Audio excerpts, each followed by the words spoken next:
todo mundo. Então, hoje vamos a continuar com nossa série de seminários em doenças crônicas e infecciosas, com a participação de alunos de diferentes instituições do país e com a presença de pesquisadores, investigadores do Brasil e do resto do mundo.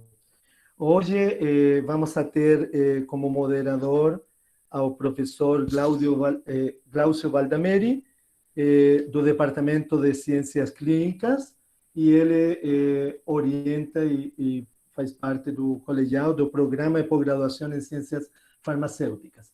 Mas, antes de tudo, para começar, a gente tem tido sucesso com uma secção que chama O Meu Minuto. Então, vou pedir para nosso convidado e para nosso moderador ter paciência antes de passar a palavra para Glaucio. A gente vai conhecer a 4 alunas que estão aqui distribuídas na nossa sala e no resto do país. Então, eu estou super curioso e super animado com essa sessão. Então, vamos a começar com Ana Carolina. Oi? Estamos ouvindo, Ana Carolina. Sim. Eu sou Ana Carolina, né? Eu sou aluna de mestrado do Instituto René Rachou, Fiocruz, Minas. Aqui eu estou no laboratório de taxonomia de flebotomíneos e o meu projeto, eu estou fazendo um levantamento entomológico no município de Baldim. Fica perto aqui de Belo Horizonte, né? Umas 2 horas e meia. E é isso aí. Muito agradecida por estar aqui com vocês nesse seminário. Obrigado, Ana Carolina. Prazer em conhecê-la. Já tinha lido suas respostas, agora la conheço pessoalmente, assim, por vídeo. Passo para Gabriela Borges, se está na sala. Oi, sim, me escutam bem?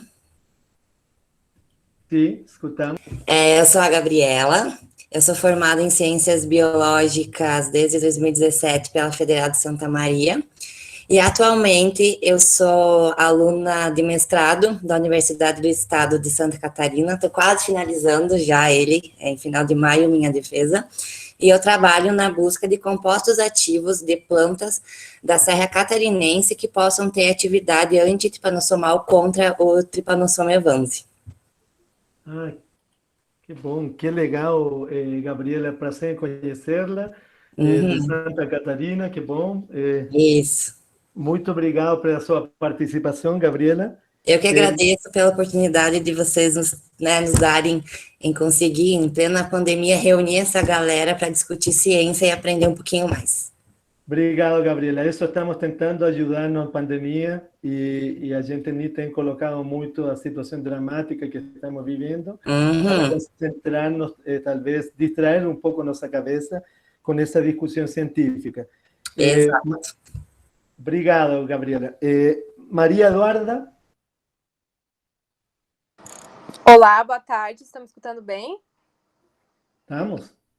Boa tarde, sou Maria Eduarda, sou biomédica por formação. Eu sou da Universidade do Extremo Sul Catarinense, então eu sou de Santa Catarina, Criciúma. Eu iniciei meu mestrado esse ano na UFPR, no programa de pós-graduação de microbiologia, parasitologia e patologia.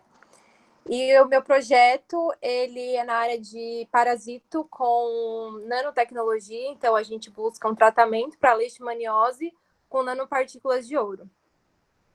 E eu me sinto muito grata por estar aqui aprendendo com tantos profissionais e tantos pesquisadores muito interessantes para a minha área, ainda mais que eu estou iniciando, né, o meu mestrado. E quero agradecer ao professor Marcel também por toda a atenção que tem nos dado. Imagina, Maria Eduarda, a gente que agradece. Você é orientada a Magda? Não, eu sou orientada pelo professor Ricardo Andrés. Ele é um professor colaborador da UFPR. Ah, tá. É no programa de micro e patologia. Isso. Ah, tá bom. Prazer. Prazer. Maria Eduarda, tá bom? Olha, faz tempo que nós superamos as 100 participantes. Eu estou bem feliz. Então, eu queria passar a palavra para o moderador de hoje, certo? O professor Glaucio Valdameri, já foi apresentado anteriormente. E, Glaucio, é um prazer contar com você e fique à vontade para apresentar nosso convidado hoje. Obrigado, Marcel. Primeiro, eu já peço desculpa por não estar participando desses últimos seminários aí, mas esse momento caótico da pandemia está complicando um pouco a situação para todo mundo. Mas desde o ano passado, essa ideia desses seminários, ela foi muito produtiva, foi muito brilhante. Então, parabéns, Marcel. É muito difícil conseguir juntar bons pesquisadores, bons alunos, realmente interessados em ciência, para passar aí 1 ou 2 horas junto. E os temas abordados, eles foram selecionados a dedo, são extremamente relevantes. Então, parabéns por toda essa organização, que demanda muito esforço e empenho. Sem somar os outros problemas que acontecem, como acabaram de acontecer, e todo o sistema brasileiro hoje complexo. Então é difícil, o Lumpesinato tomou conta e é complicado. Mas, voltando ao tema científico, hoje eu tenho o prazer de apresentar o Dr. Thales Cronenberger, que, apesar do sobrenome, ele é brasileiro, e discuti depois de algumas trocas de e-mail em inglês com ele, que ele era brasileiro, mas, enfim. Ele é um colaborador do nosso grupo aqui em Curitiba, e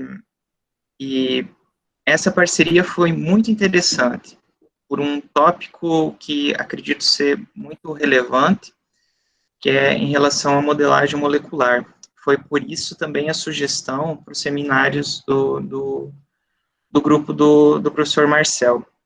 Então, o Thales, ele fez graduação em Ciências Biológicas na Universidade Federal do ABC Paulista, depois fez mestrado na USP e doutorado também na USP, trabalhando um tópico focado em parasitologia. Então, depois disso, aí ele mudou para a Alemanha, na Universidade de Tübingen, onde ele trabalha com modelagem molecular. E foi daí que nós acabamos nos conhecendo.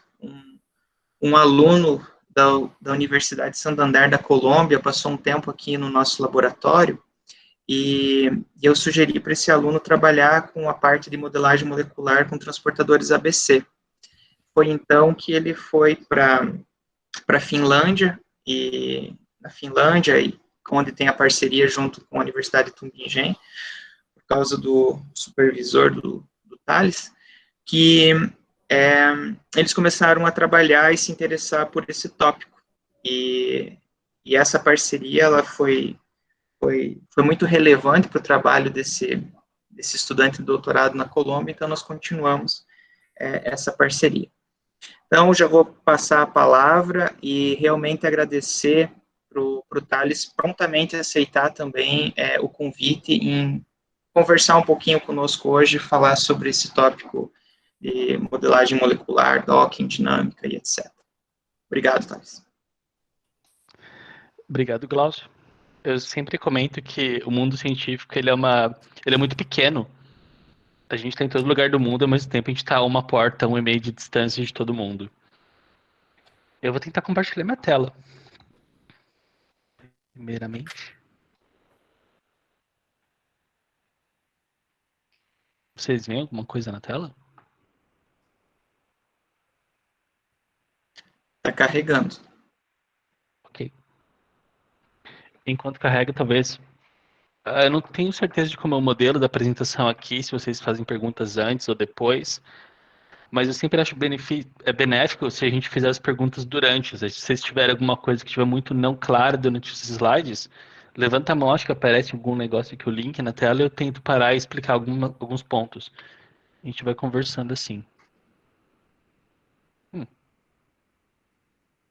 Vocês veem alguma coisa na tela? Sim, está aparecendo sua apresentação, mas não em modo de apresentação ainda. Agora tem um modo de apresentação? Agora sim. E muda o slide, certo? Sim. Ótimo. Perfeito. Bom, essa apresentação começa com eu introduzindo um pouco do nosso grupo. Eu pensei em focar hoje em desenho de fármacos ou seleção de fármacos baseado na estrutura.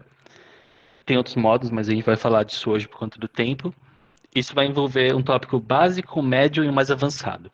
Eu vou falar um pouquinho sobre a seleção da estrutura secundária e terciária de uma proteína, abordar um pouco de uma técnica ou duas de docking molecular, ou acoplamento, como chama em português, acho. E a gente vai partir para a dinâmica. Eu pensei em finalizar a apresentação com um exemplo prático para a gente poder ver as limitações do método. Bom, começando com a gente. Atualmente eu trabalho como pós-doc e pesquisador associado com o professor Antiposo. Ele é um professor que é tanto contratado.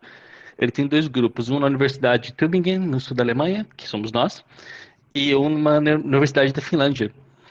E, como o professor Glaucio falou, a gente acaba trabalhando em colaboração. Alunos vão para a Finlândia, vão para Tübingen, vão para o Brasil agora, a gente está tendo os alunos vindo para cá, é bem interessante.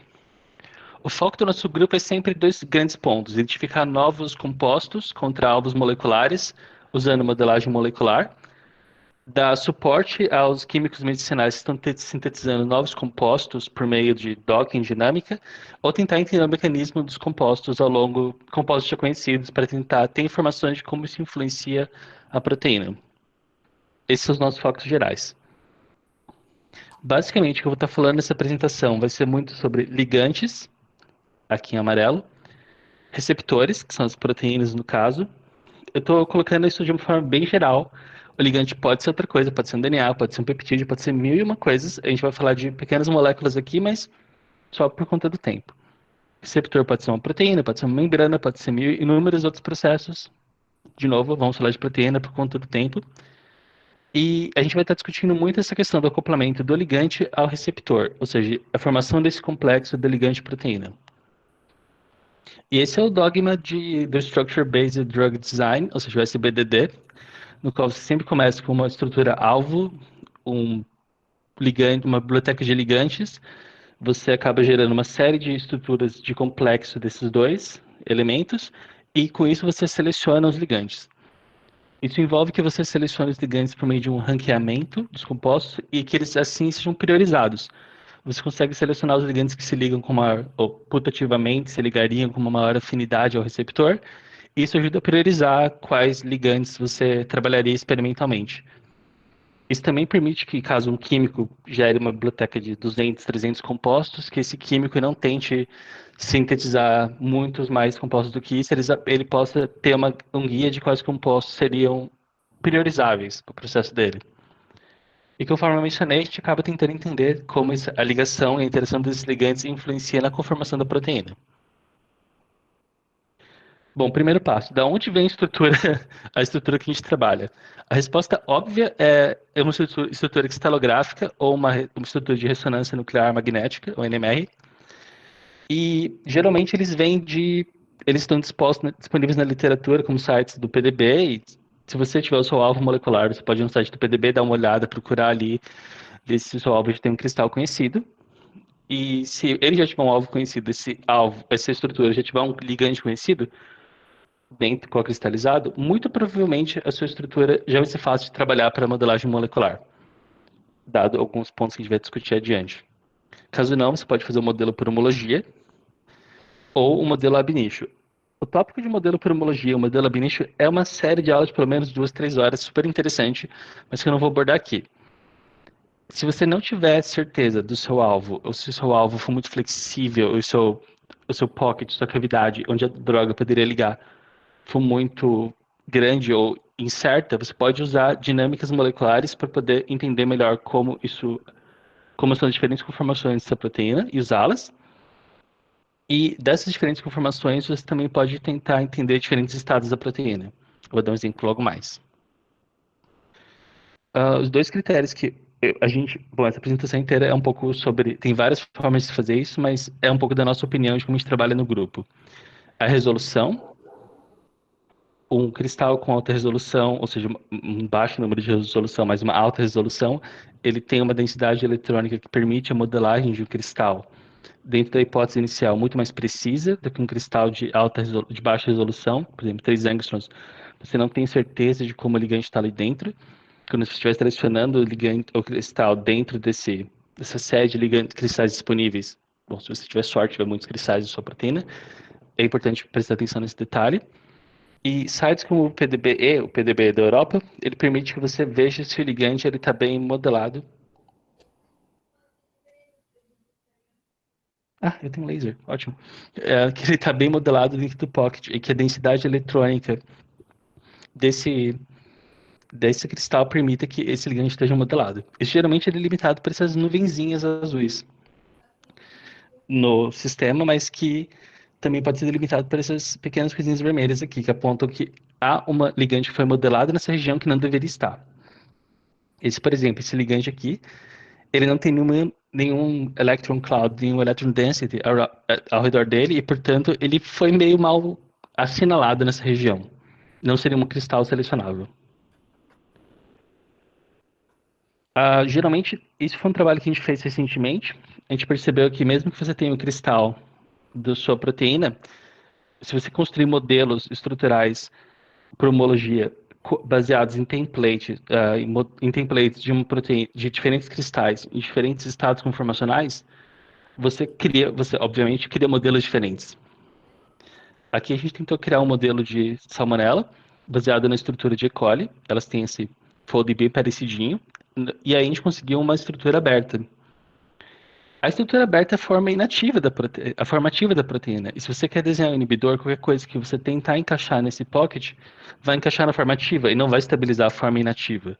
Ele não seria um bom inibidor.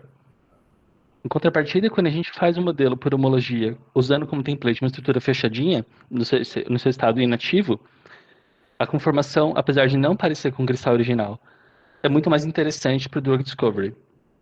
Qual dos dois a gente poderia utilizar para trabalhar? No caso, a proposta do artigo, a nossa proposta, use as duas. São informações diferentes, são pontos de vista diferentes da sua proteína. Então, quanto mais informação, mais estruturas, diferentes cristais, diferentes ligantes cocristalizados, gere modelos diferentes, trabalhe com isso. Preste atenção se regiões da proteína, como o loop ou como regiões range de ligação, foram bem modeladas, estão bem estabelecidos, o que não foi o caso aqui. E se sim, use toda a informação possível. A outra pergunta que vem à outra frente, dado que você tem a sua proteína, é de onde vêm os ligantes? Se você começa... a seleção de uma biblioteca de ligante, ela está associada com a sua pergunta científica. Por que você quer usar a técnica de docking e de modelagem? Se você quer achar um novo hit, seja completamente inédito contra aquela proteína, que provavelmente vai ser um novo inibidor, um novo ligante, eu sugiro que você comece com uma biblioteca comercialmente disponível de compostos. Eu não estou patrocinado por eles, mas eles são os mais comuns hoje em dia. Allport, Enamine, Canvid, eles têm todos eles juntos, acho que uns 500 milhões de compostos diferentes. E eles são patent free, a priori. Ou seja, você pode baixar essa biblioteca, fazer a modelagem molecular, selecionar uma série de hits, testar experimentalmente, e se você achar alguma coisa interessante, esse ligante ele é seu. Ou ele pode ser trabalhado para o seu projeto. Essa biblioteca de produtos naturais do Brasil, NUB, eu não tenho o contato da pessoa em mente agora, mas eu lembro que ela havia sido super disponível para a gente.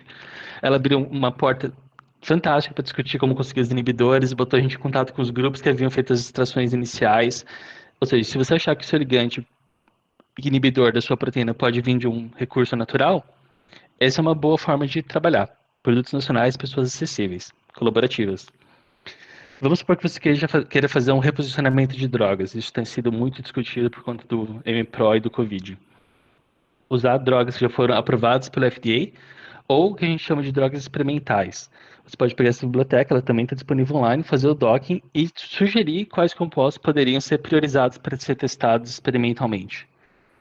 É importante lembrar que drogas experimentais, elas não foram aprovadas pelo FDA ainda, ou pararam em algum teste, Mas a maioria das drogas experimentais, elas são desconsideradas pelo FDA não por não serem seguras, mas por não serem específicas para o alvo, a qual elas tinham sido desenhadas inicialmente. O que a priori é ótimo pra gente, se você quiser usar isso. E por fim, isso são duas colaborações que a gente teve em Tübingen, na Finlândia. São bibliotecas específicas para inibidores de quinase e disruptores de vias metabólicas baseadas em hormônios. Essas duas bibliotecas têm, acho que 10 mil compostos cada, mas foram exemplos de bibliotecas de grupos acadêmicos que se juntaram e falaram, olha, nós temos esse conhecimento de desenvolver esse tipo de inibidor há 20 anos, 30 anos, e talvez seja melhor a gente começar a trabalhar como um time, ao invés de ter só a minha biblioteca, só minha listinha de compostos em casa. Excelente iniciativa também. Se alguém tiver interesse nisso, me contacte. Bom, você tem a sua estrutura cristalográfica, modelo, frame DMD, alguma coisa assim, e sua estrutura da proteína. Você tem a sua biblioteca de ligantes, você pensou nela, você selecionou ela corretamente, preparou por conta dos métodos, colocou carga, hidrogênio. Você vai acoplar esses dois usando o docking, o acoplamento. O docking ele envolve duas etapas importantes. Uma é a geração dos complexos estruturais, e a segunda é o ranqueamento desses complexos. Eu vou comentar que a geração desses docking poses, a gente ouve muito isso, a pose do docking, ela vem por uma busca do algoritmo, que a gente vai falar daqui a pouco, e depois o ranqueamento vem por um scoring function. Você tem o seu ligante, ou cada um dos ligantes da sua biblioteca. O que o computador faz é que ele quebra em pedacinhos menores, ou melhor, ele quebra em fragmentos moleculares, e cada um desses fragmentos ele tenta encaixar em um pocket da proteína, por meio de interações bioquímicas, interações de hidrogênio, contatos de Van der Waals, interações iônicas. E quando ele consegue encaixar um, ele parte para o próximo. Eu estou fazendo com a mão, é ótimo, devia estar apontando na tela. Ele encaixa o primeiro, ele acaba encaixando o segundo, e assim progressivamente ele reconstrói o seu ligante. Se o seu ligante for muito maior do que o seu pocket, provavelmente ele não vai encaixar e, portanto, ele não vai ser docado corretamente. Ou ele vai ter alguma conformação estranha. Se o seu ligante não tiver grupos químicos que façam contatos químicos, bioquímicos interessantes, provavelmente vai se encaixar do meio de qualquer jeito, porque o docking ele é o tipo de programa que ele vai te dar um resultado. Ele te dá um resultado. E não quer dizer que o resultado faça sentido, não quer dizer que é uma coisa certa, mas ele vai encaixar o composto lá dentro na melhor da possibilidade dele. O que o docking não faz é fazer mudanças conformacionais grandes na proteína. Alguns algoritmos ajustam um pouco as cadeias laterais dos aminoácidos para que a ligação química tenha uma coordenação mais adequada, mas ele não vai alterar a conformação da sua proteína. Ele não vai resolver um problema que veio da seleção da estrutura.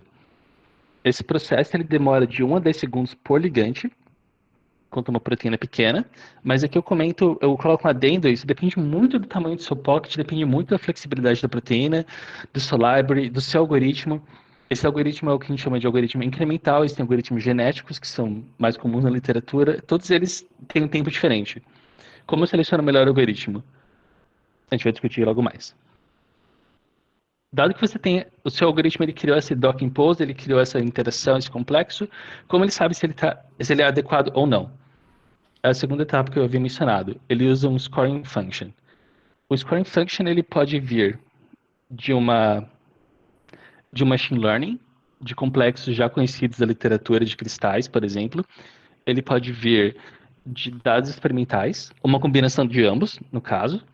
Ou ele pode ser um docking baseado em propriedades físico-químicas. Aqui, por exemplo, esse trecho da equação, ele representa os contatos de Van der Waals, no qual a proximidade suficiente permite o contato, mas a proximidade muito grande levaria a um impedimento estérico. Os átomos começam a colidir. Isso penaliza a energia. Enquanto esse termo aqui altera e discute a questão das interações eletrostáticas de hidrogênio. Isso é só um exemplo. Cada programa tem o seu próprio scoring function. E cada programa tem essa combinação de como gerar pose e fazer o scoring. Atualmente, há 6 anos atrás, quando eu li esse paper, mas é um paper ainda assim muito em vogue, muito atual, o algoritmo mais comum era o do Autodoc, que emprega um docking de algoritmo genético. Eles têm uma função de score baseada em propriedades físico-químicas. O segundo mais comum era o Gold, que tem também um algoritmo genético, mas ele tem uma série de funções diferentes para scoring. Terceiro e quarto mais comuns era o Glide e Flex. Ah, uma coisa que as pessoas sempre me perguntam, qual a melhor combinação de algoritmo e de scoring para minha proteína? Olha a literatura.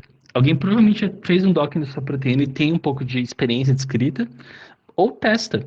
Se você tiver acesso a vários programas ou colaboradores que têm acesso a vários programas, pede para ele testar um pouco algumas condições de docking para ver se as poses que estão saindo fazem sentido. Isso é importante. Eu acredito que o Autodoc, por ser de graça, ele é disponível online, você pode baixar e usar, é por isso ele é tão popular. O Gold, muitas das universidades têm licença para o Gold, se eu não me engano, a CAPES fornece, posso estar falando besteira, por favor me corrijam. O Glide e o Flex, eles são um pouco mais caros, mas universidades, aqui pelo menos na Europa, elas fornecem a licença ou dão parcerias. E se você mandar e-mail para eles pedindo uma licença acadêmica por uns par de meses, eles te fornecem. Não, desculpa, gente, tentem. Uma forma de seleção ou uma forma de validação se o docking faz ou não sentido é o redocking, no qual você retira o ligante do pocket, o ligante original do pocket, e você coloca ele de volta, e você compara para ver se o docking conseguiu reproduzir a configuração inicial do cristal. Aqui no caso era o triclosan dentro da Fab1 de E. coli, que é uma enzima que usa NAD, e a coordenação ficou perfeita, o ligante superimpôs os anéis perfeitamente, então essa combinação, que se eu não me engano na época a gente usou o Gold, com o scoring function QMPLP, mas o importante era que, dentre as diversas formas de docking e diversas combinações de score que a gente tentou, essa eu consegui reproduzir o experimento. O seu controle positivo está aqui. Curiosamente, mudando o cristal, apenas mudando o cristal, mas não mudando o scoring ou a forma de docking, a gente percebe que o segundo ligante aqui em cinza e o outro em verdinho docking não é completamente perfeito. Essa região do acil, esse grupo acil aqui da ponta, ele não encaixa perfeitamente. E eu sempre comento que não é perfeito, mas é informativo, porque você consegue perceber que a sua combinação de docking e scoring function, ela consegue lidar bem com anéis, manda muito bem nas interações de hidrogênio, mas interações de Van der Waals talvez não seja o forte dela. Mais tarde, quando você estiver usando o mesmo docking, no sentido de um screening virtual, para fazer uma triagem de compostos, você já vai lembrar que, dependendo dos resultados que você tiver, as interações de Van der Waals podem não ser o melhor indicativo. Eu acabei pulando uma região, só para voltar. Se vocês tiverem, acho que eu vou disponibilizar essa literatura depois para o professor, mas o projeto do Chen, ele tem esse paper maravilhoso chamado Be Aware of Docking, no qual ele comenta vários desses pitfalls, combinações, ele discute as limitações de cada método. O Chen é uma pessoa super acessível também por e-mail, se tiverem dúvidas. Super legal, dá uma olhada. Quando você quer quantificar isso, desculpa, eu acabei voltando para cá, o docking aqui quase semi-perfeito, você pode quantificar a diferença de distância entre a coordenada original de cada átomo e a coordenada docada e fazer, vai ser basicamente um Pitágoras, né, uma média normalizada. E o 1.1, quanto mais próximo de 1 ou menor que isso, melhor é o fitting do seu docking. RMSD, então, o Root Mean Square Deviation, aponta o fitting de uma coisa ou a variação de conformações. Guardem isso, vai ser relevante para depois. Bom, conforme eu comentei, o docking e o virtual screening, que é o docking feito para uma série de ligantes, ele serve basicamente para ranquear uma biblioteca de compostos que pode ser priorizada para estudos em sílico depois, outros estudos em sílicos, ou para testes experimentais, ou para priorizar a síntese. Uma coisa que o docking não presta muita atenção, ou ele não é uma limitação da técnica.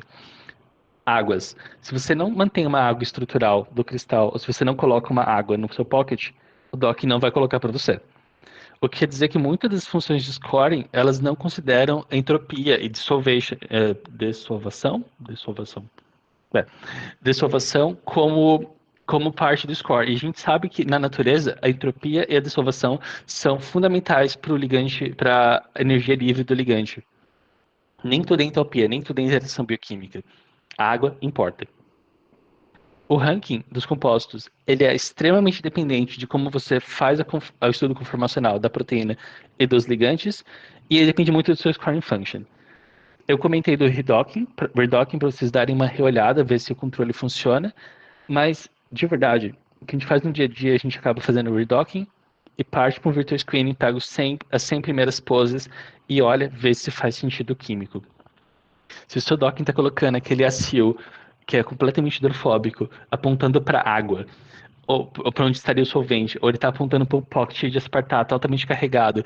Aquilo não faz sentido químico, não importa o que o computador está te dizendo. Isso não faz sentido. Portanto, provavelmente ele está indo para uma direção errada. Fundamental de lembrar do docking, a flexibilidade é limitada. Os rearranjos conformacionais eles são a níveis de cadeias laterais dos aminoácidos. Então, eu sugeri desde o começo, use múltiplas proteínas. Façam modelos por homologia com ligandes diversos, ou com cristais que tenham ligandes diversos co-cristalizados. Pesquisem e aproveitem ao máximo essa parte de como o seu target pode funcionar, de quais são as conformações dele, antes de partir para o docking. Porque, novamente, ele é um método que vai te dar uma solução no final, e essa solução pode não ser útil. E, recentemente, o que a gente tem muito acoplado ao docking, a gente usa uma MD, uma simulação por dinâmica molecular, Molecular Dynamics, MD, eu vou falar muito aqui, como uma ferramenta de pós-processamento. A hipótese aqui de que se o seu ligante não está bem estabelecido, não está bem seguro por interações entálpicas, quando você colocar ele numa caixa d'água e fazer uma simulação, ele provavelmente vai sair do pocket. Ele provavelmente vai escapar daquela cavidade. Essas interações não vão ser suficientes para mantê-lo. Isso é uma forma de controle de qualidade pós-seu docking. O que eu recomendo, porque eu recomendo tanto que a gente faça o redocking e pense isso antes, porque isso demora 1 a 10 segundos para rodar, enquanto as simulações com MD demoram algum par de dias. Ou seja, é um controle de qualidade bem caro. Ele não deve ser usado assim tão levianamente. Bom, já que a gente está falando de MD, a segunda parte desse talk é MD. As simulações para MD, elas sempre... Meu Deus. O laser pointer está louco. As simulações para MD, elas sempre abarcam uma proteína, aqui em vermelho, por exemplo, à esquerda. Essa proteína ela pode ser incluída, o sistema ela é incluída numa caixa de água. O solvente aqui, no caso, ao contrário do docking, que não existia, ele é explícito. Você coloca sal, você coloca os buffers, e a proteína está no que seria o estado natural. E você passa a simular e tentar entender como seriam os movimentos da proteína de forma não enviesada. Enquanto que no docking você tenta encaixar o seu ligante dentro do pocket, a simulação você deixa a proteína livre para fazer o que a natureza ou as leis que você estabeleceu no modelo sugerem. E conforme eu falei, você pode usar isso como controle de qualidade pós-docking, que você vê que o ligante permaneceu dentro do pocket aqui atrás, mas esse aqui começou a sair. Vou rodar de novo. A gente acaba usando isso como uma forma de verificar se a nossa hipótese inicial de binding, se a forma de interação ela é adequada ou não. A dinâmica molecular, conforme eu mencionei, ela funciona para você observar o movimento dos átomos por meio de uma simulação. Essa simulação basicamente segue a segunda lei de Newton. Se vocês não lembram, conforme eu não lembro, força é proporcional à massa vezes a aceleração, a massa por átomo no caso, e isso é proporcional à energia do sistema. O V aqui não é velocidade, o V é energia. Então, para cada parte da simulação, a gente tem uma bolinha azul que aqui no caso está representando um átomo, e a gente calcula quanto que essa aceleração, por consequência velocidade, vai mover esse átomo. Esse movimento ao longo desse tempo forma uma trajetória do átomo, que conforme vocês viram na representação anterior. Ok. A força ela é derivada de uma função de energia. Essa função de energia a gente chama de campo de força, ou force field. Vocês devem ver isso na literatura vez por outra. A forma completa dele é essa equação matemática bem grande, mas a gente pode ir passo a passo pensando nela. Ela é básica, a dinâmica molecular ela é baseada muito na mecânica clássica. O que quer dizer que os átomos eles são considerados como esferas únicas, uniformes de massa constante. Aquela coisa bem problema de física do primeiro ano. E que a interação entre esses átomos, os bonds, as ligações químicas propriamente dita, elas são como se fossem molas elásticas. Então, as primeiras partes dessa equação, basicamente, elas explicam o alongamento, stretching, das ligações, no qual elas estariam muito longe, portanto, com pouca interação e alta energia, muito próximas, portanto, com alta energia, de novo, porque elas estão muito próximas e tem um overlap, ou no meio, levando essa interação estável. Aqui, no caso, você tem a diferença de ângulos entre os átomos entre si, a diferença nos planos, enfim, são todas constantes químicas que levam ao posicionamento do átomo que seja o mais adequado e que reflitam o mais natural. Os termos de baixo, se vocês lembram da parte de equação, conforme apontando em cima do scoring function, são muito parecidos. Esse é o termo de energia de Lennard-Jones, ou Van der Waals, no qual, quando os átomos estão super próximos, a energia fica muito alta por conta da superimposição dos orbitais. Quando os átomos estão mais baixos, você tem essa questão da separação deles. E o último termo é um termo de função eletrostática.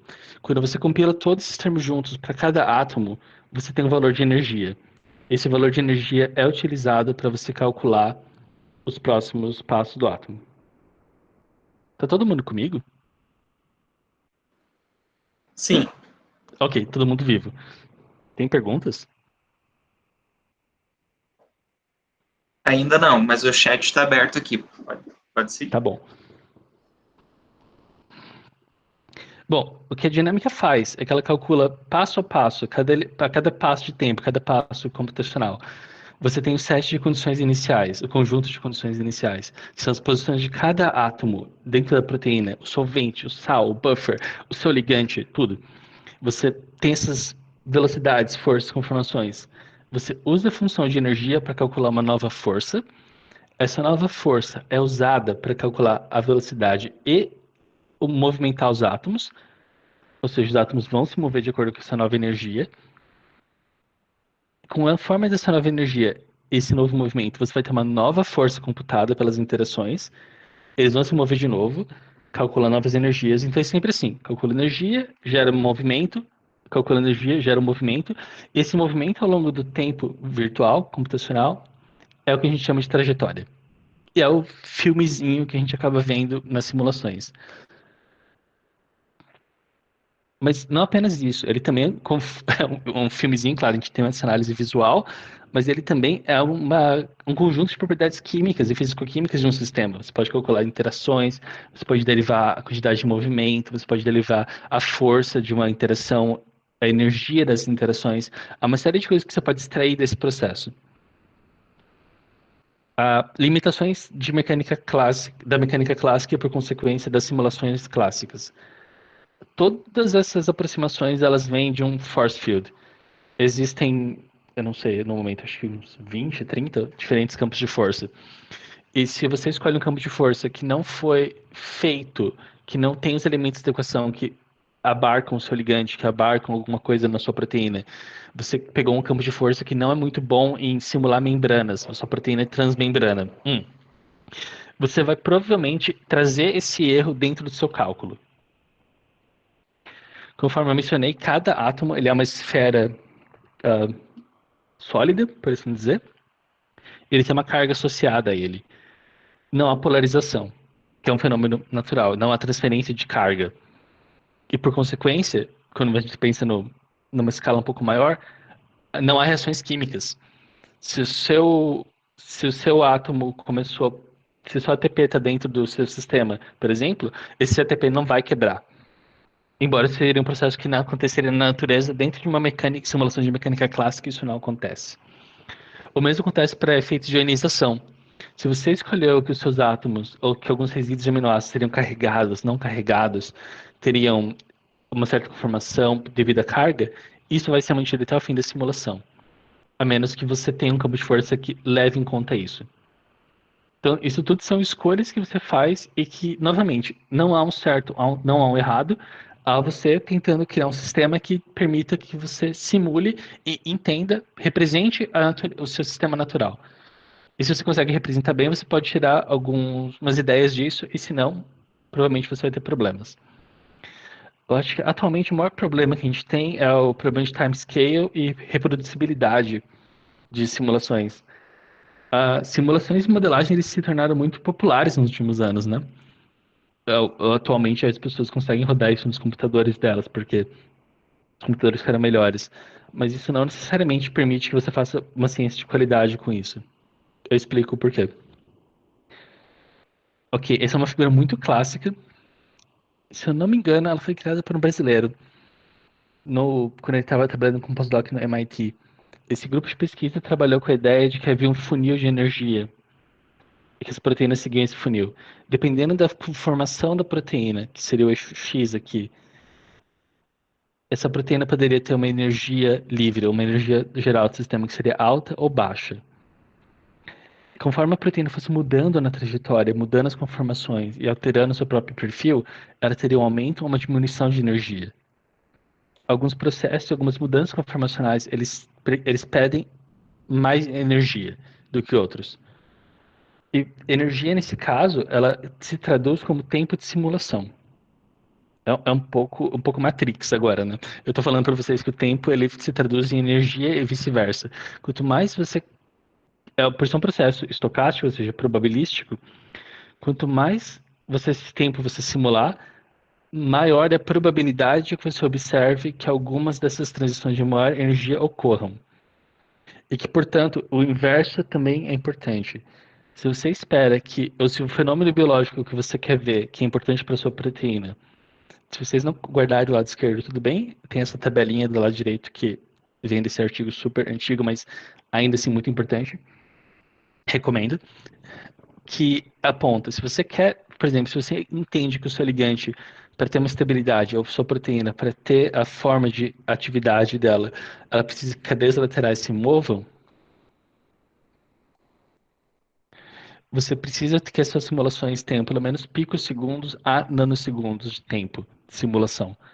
Você precisa simular pelo menos por esse tempo, ou com réplicas suficientes, para que a sua proteína ela tenha a possibilidade de passar por essas barreiras energéticas e que isso tenha a possibilidade de acontecer. Se você espera que a proteína tenha movimentos de loop, ou que os loops se movam, e que isso reflita diferenças conformacionais, se você viu no seu cristal, por exemplo, no seu NMR, essas simulações têm que ser na ordem de nanosegundos para alguns microsegundos.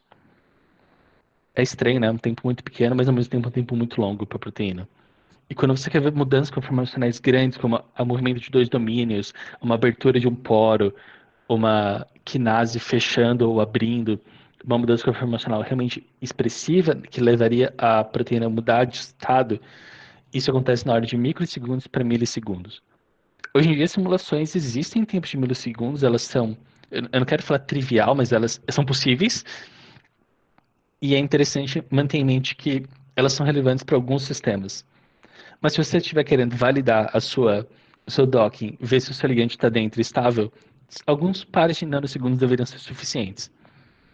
Por que eu comento isso? Muita gente hoje em dia publica uma simulação de 10 nanosegundos, ou seja, nanosegundos aqui, na escala de alguns picosegundos, e escrevem coisas, por exemplo, falando: a minha proteína foi estável durante a simulação inteira, não houveram mudanças conformacionais. Portanto, a proteína é estável nessa condição X que eu simulei. Mas é claro que ela é estável, você não deu tempo para ela fazer nada na vida. É importante você ter essa maturidade de perceber o processo.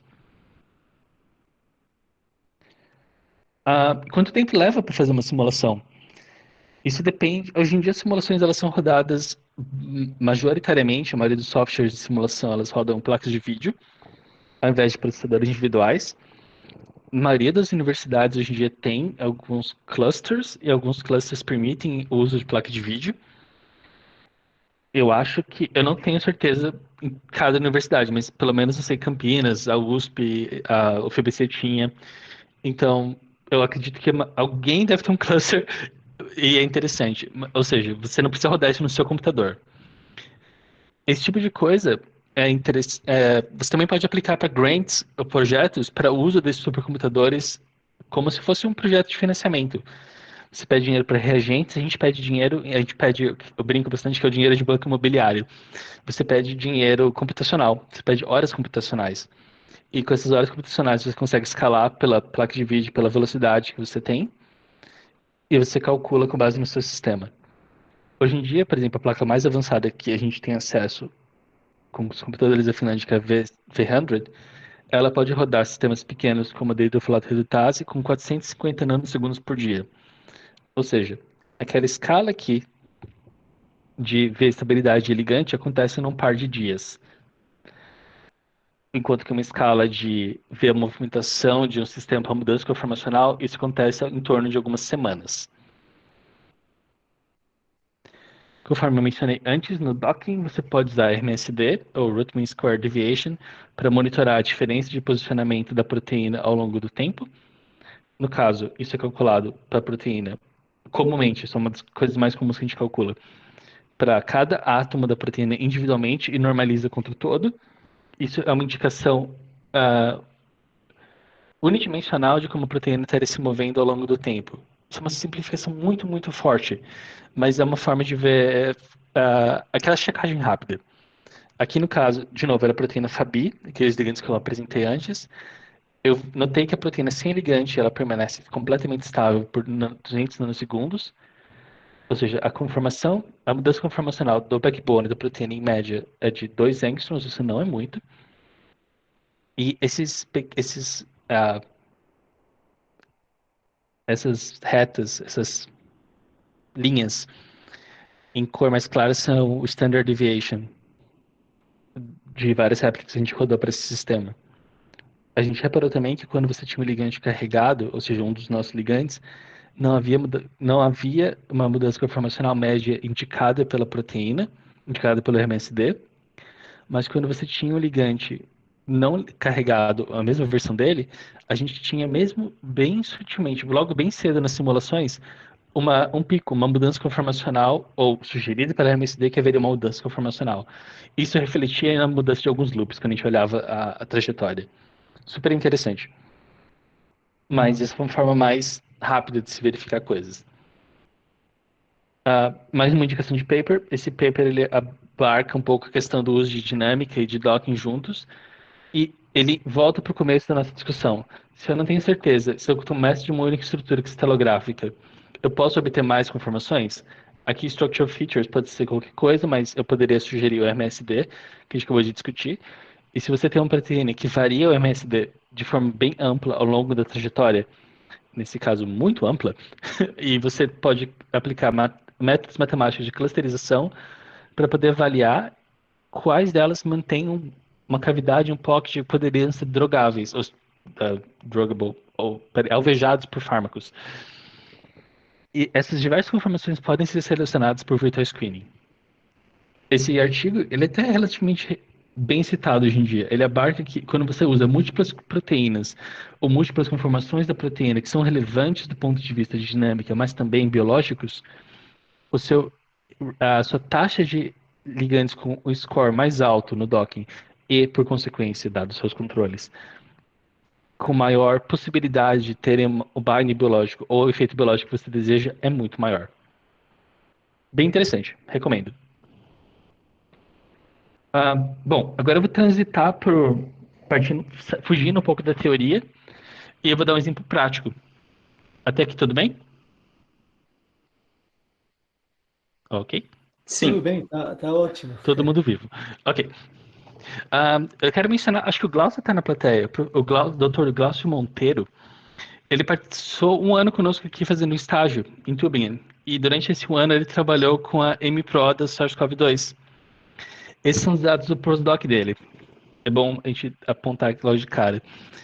Como todo mundo durante a pandemia, eu acho, a gente acabou voltando com a ideia de que a gente devia tentar ajudar de alguma maneira. E dado que nós trabalhamos com fármacos e desenvolvimento de fármacos e análise computacional, a ideia era óbvia como a gente poderia ajudar. Usar métodos computacionais para priorizar quais ligantes as pessoas poderiam testar. A gente focou na MPRO, porque quando a gente começou esse projeto, era bem no início, não tinha cristal de quase nada hoje em dia. Todo o genoma do vírus tem cristal, isso não era o caso na época. E a MPRO ela é extremamente relevante, porque ela crivava os polipeptídeos virais. Ela tinha um pocket muito bem estabelecido, muito bem caracterizado com uma díade catalítica. E, bom, a escolha também era um pouco óbvia, porque proteases virais elas são sempre muito druggable. Exemplo do HIV protease, HIV1 e 2. Eu ia citar o exemplo da dengue, mas não tem um fármaco da dengue no mercado. Mas ainda assim muito bom, muito importante para o vírus. Curiosamente, a SARS-CoV-1, que era de 2014, e a 2, elas compartilham 96% de similaridade. O sítio catalítico dela é completamente conservado, mas ainda assim, na época a gente recebeu alguns dados do pessoal de Hamburgo, do Screening Port, haviam inibidores específicos para SARS-CoV-1 e para SARS-CoV-2, apesar de elas serem praticamente idênticas.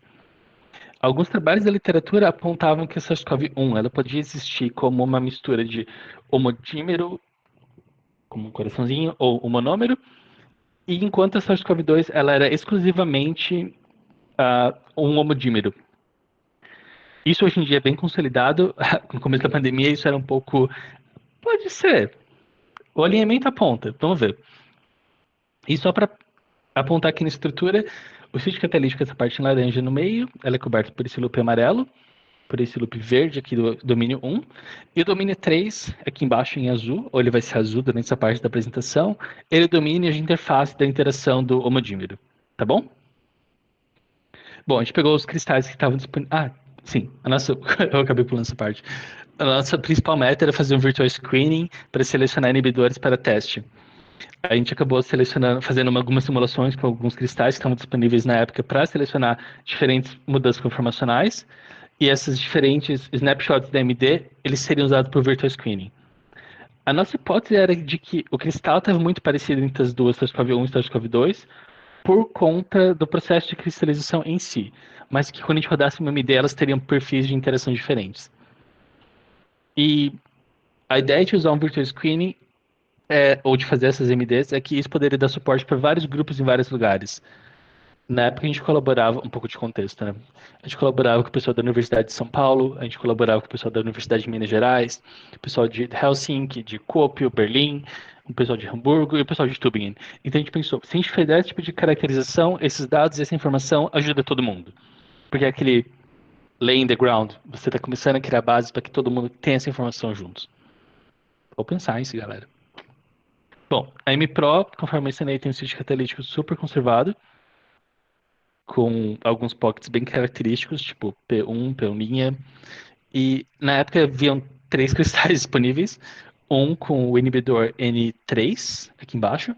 O N3 ele era um inibidor que ele ligava na SARS-CoV-1, mas ligava com menos potência na SARS-CoV-2.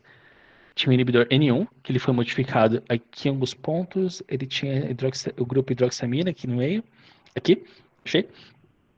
Ele tinha essa mudança desse isopropil por um grupo mais polar. Perdão, do grupo mais polar para um grupo isopropil. E esse outro grupo isometil virou esse propano, ciclopropano. Mas isso aparentemente foi suficiente para aumentar muito a afinidade para SARS-CoV-2. E havia um cristal, então era a informação que a gente tinha. O problema era que o cristal, muitos dos cristais encontrados da SARS-CoV-1 e 2, eles eram monômeros.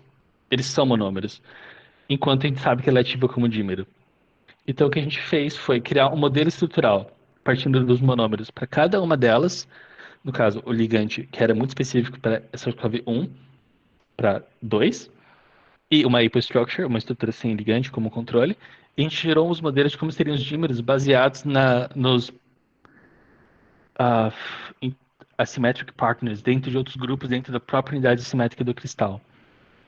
Para cada sistema, a gente fez 3 réplicas de simulação com pelo menos 3 microsegundos. E aí a gente avaliou a estabilidade e frequência de algumas interações dentro dessa trajetória. Essa foi a nossa hipótese e nosso modelo de trabalho. Aqui, bom, esse slide ele é um pouco complexo, ele é um pouco busy, mas a gente vai parte por parte. Começando da esquerda. As simulações com os monômeros. Aqui essas setinhas em amarelo ou dourado, elas mostram uma análise de clusterização, ou PCA, Principal Component Analysis, da trajetória de todas as réplicas juntas, assim analisadas ao longo do tempo. Ou seja, elas mostram quais são as mudanças conformacionais mais extremas e que acontecem com mais significância dentro da trajetória. E no caso da interação com o monômero, era essa grande variação estrutural no S3. O domínio de dimerização, ele balançava muito. Ele se mexia e quando você fazia a projeção matemática das trajetórias em 2 eixos, ou seja, as principal components, os PCs, a gente via que para simulações de monômero, quando você tinha um ligante, você tinha 1 e 2 conformações, 2 estados, que representavam, se você olhasse a trajetória, fazendo essa correlação, um estado natural, em que a proteína estava com S3 estável, e um estado em que o S3 se movia longe da proteína, gerando uma conformação artificial que era encontrada em alguns cristais. Ou seja, fazer simulações com monômero levava a uma desestabilização da interface de dimerização que propagava esse movimento e desestabilizava a proteína, por conta da desestabilização desse loop aqui, que cobre o sítio catalítico. Ou seja, ele não representava nada biologicamente útil. E as pessoas estavam publicando loucamente na época. Era uma época que as pessoas publicavam simulações de 50 nanosegundos, 20 nanosegundos, com o ligante dentro apontando, olha, o ligante não saiu, está estável, testem esse ligante. E começou uma questão de surgir vários pré-prints com essas informações, e isso foi muito desinformativo, por assim dizer. Em comparação, quando a gente fazia simulação com o dímero, vocês percebem que a nuvenzinha aqui na projeção das PCs ela é bem menor e só tem uma. O dímero ele quase não se move dentro da timescale que a gente simulou, o que é consistente com outras proteases. Aquela mobilidade gigante que a gente vinha no S3, ela não existe mais, porque ela está sendo estabilizada pelo S3 do outro protrômero. E as mobilidades que a gente via atualmente estão no que a gente chama hoje em dia de SL1 e SL2. Os flaps que ligam, que cobrem o sítio catalítico, que no caso é representado como essas duas esferas vermelhas. O que, de novo, é conhecido por proteases e é consistente com alguma coisa. Isso deixa a gente muito entusiasmado na época. A gente pensou, nossa, essa simulação com o dímero, ela reflete algo que é útil. Mas essas interfaces, como elas estão sendo estabilizadas, como é que essa propagação do movimento da desestabilização do S3 vai até o sítio catalítico? É longe. Como é que isso acontece? A gente começou a analisar a frequência das interações do S3 ao longo da interface. Ou seja, aqui você tem uma cadeia B, a cadeia A, em roxo e cinza, respectivamente, e a distância entre os pares, que são os aminoácidos mais próximos da interface, se mantinham constante em praticamente toda a simulação, independente da presença de ligante ou ausência de ligante. Com exceção de 3 pares de interações, que eram muito interessantes para a gente. A serina 1, ela é o N-terminal, é o começo da proteína, e ela interagia com a glutamato 166, a histidina 172 e a fenilalanina 140 da outra subunidade. E essa interação ela não apenas variava muito com o ligante, quando você comparava, bom, não tem essa interação no monômero, porque não tem uma outra subunidade, mas a região de N-terminal no monômero ela completamente muda de conformação de maneira muito drástica. A gente foi investigar isso um pouco mais a fundo, e aqui eu tento mostrar para vocês porque isso foi relevante. Aqui em cinza você tem a serina, que eu mencionei do N-terminal, interagindo com o glutamato da outra subunidade, a histidina 163, 164, que são consideradas parte dos P3 no sítio catalítico, e a cisteína 145. A histidina 41, que é a outra parte do sítio catalítico, eu não representei, me perdoem. Ela estaria aqui nesse pequeno LST10.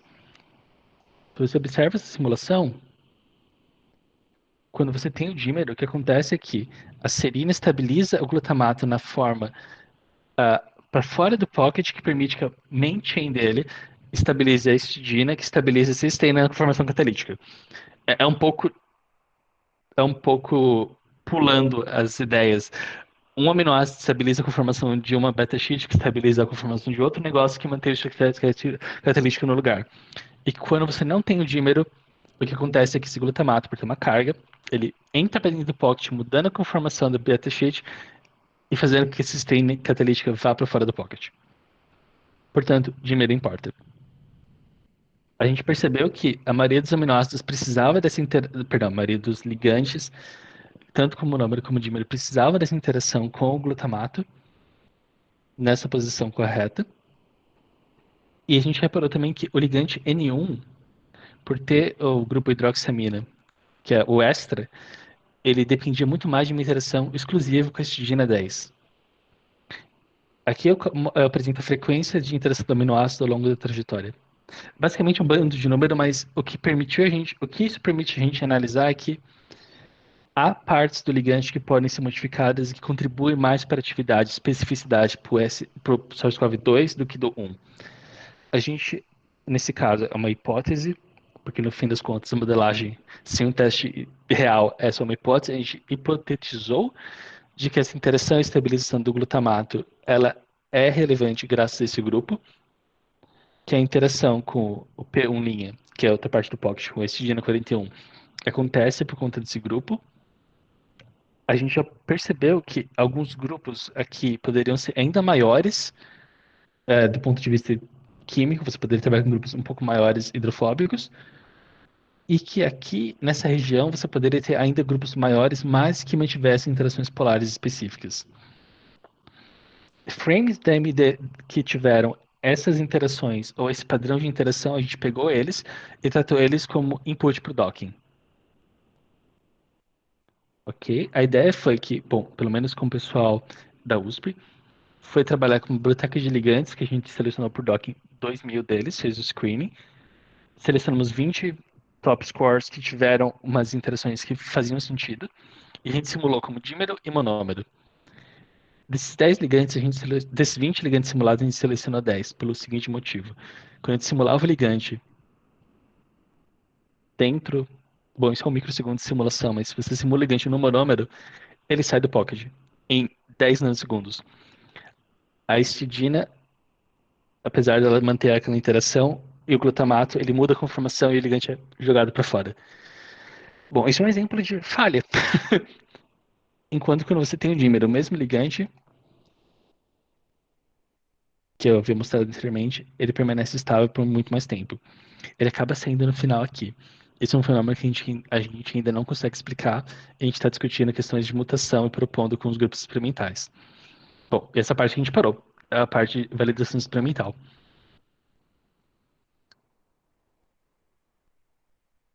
Bom, para finalizar essa apresentação, o que eu espero que, se você absorveu alguma coisa dela, que foi muito densa, eu diria que tem uma frase clássica que meu supervisor sempre fala. Modelos em sílico sempre têm limitações intrínsecas. Todos os modelos são errados, mas alguns são úteis. Você sempre tem que ter em mente que o seu modelo vai estar errado porque ele não é a realidade. Você tem que entender aonde ele está errado, para que você não confie na informação e você não oriente pessoas para trabalhar com base no erro. Entender essas limitações ajuda quando você trabalha com várias técnicas juntas. Entra no que eu falo para vocês desde o começo da apresentação.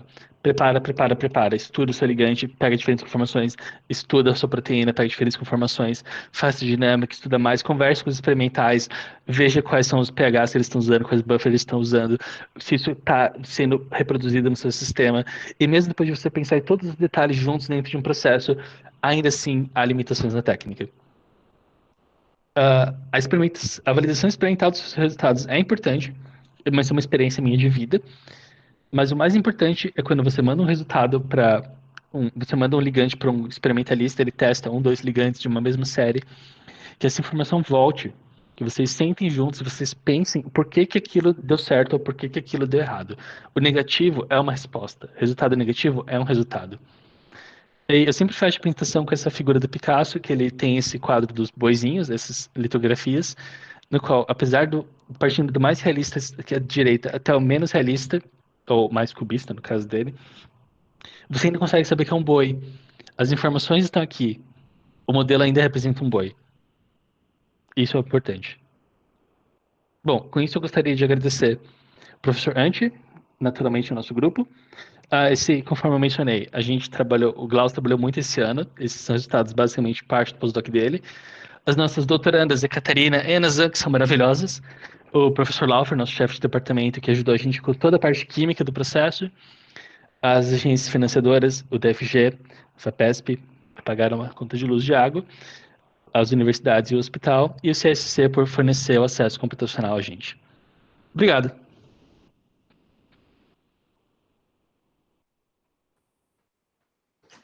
Muito obrigado, Thales, pela apresentação extremamente didática e vendo ela foi possível abrir um pouco mais a mente quando se trata de modelagem molecular, principalmente na parte de dinâmica. Muito bom mesmo.